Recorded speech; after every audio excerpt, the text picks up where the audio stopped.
Rigiji, if I can call you that, and allow me to quote you verbatim, because while in Meru, you said this: "We are telling you, if you dare plan to chase Martha Koome, stay in Nairobi and do not step in Meru again." That's just a quote from your statements, and to some people this is a threat. This is incitement it isn't. Of the many people against the head of state. It is not a threat, it's not incitement.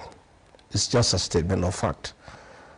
Many times I have offered free advice to the president. And when I was in office, I told him not to touch the mountain. I told him not to interfere with the mountain politics. I told him not to attempt to divide Mount Kenya East and West. He disregarded me, called me primitive, called me retrogressive, called me tribal, called me all manner of names. Today, it has come to pass, he has lost the mountain completely. He is traveling on the tails of Honorable Raila Odinga to sustain his government, to keep it in power.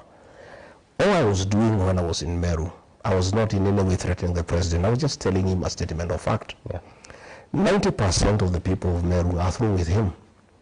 The remaining 10%, if he goes ahead to remove Martha Koome as Chief Justice and President of the Supreme Court, he will lose the other 10%. So I was telling him, there is no need for you to come to Meru anymore, because people, they will not be hostile, they will be cold and indifferent. So what happens if other leaders actually tell you, regarding Gachagua, you can't step in our region? I'm not saying I didn't, I just gave him advice. I said, I did not even say he shouldn't. I said, if you remove Martha Koome.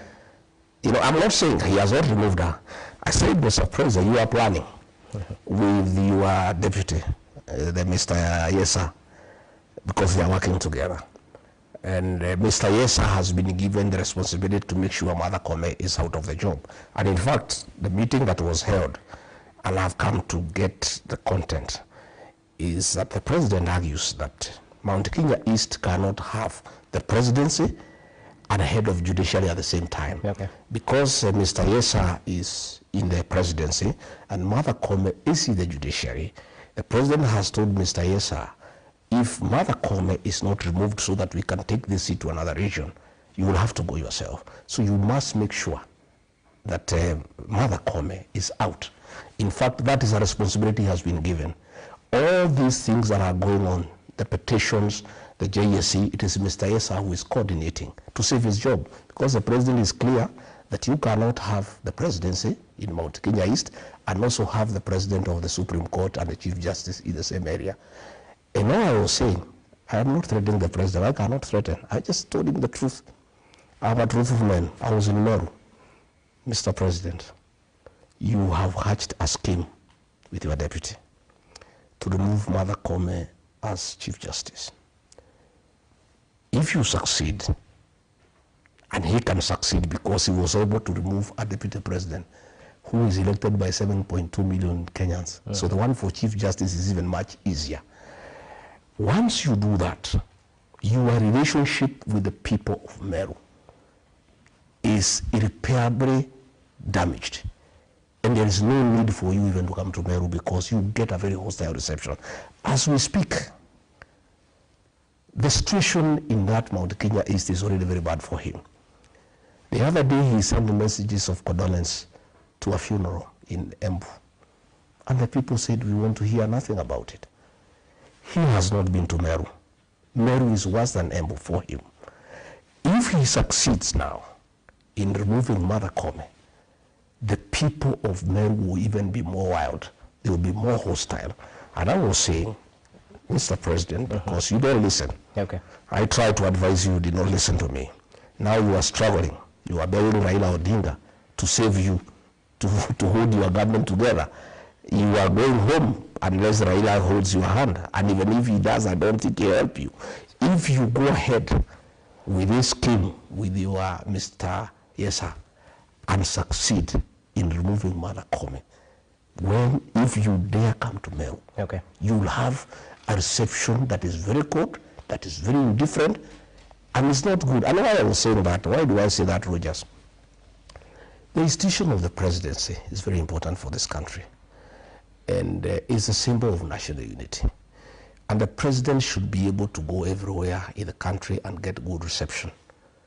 When people start refusing to listen to condolence messages from our president, it really demeans the institution of the presidency.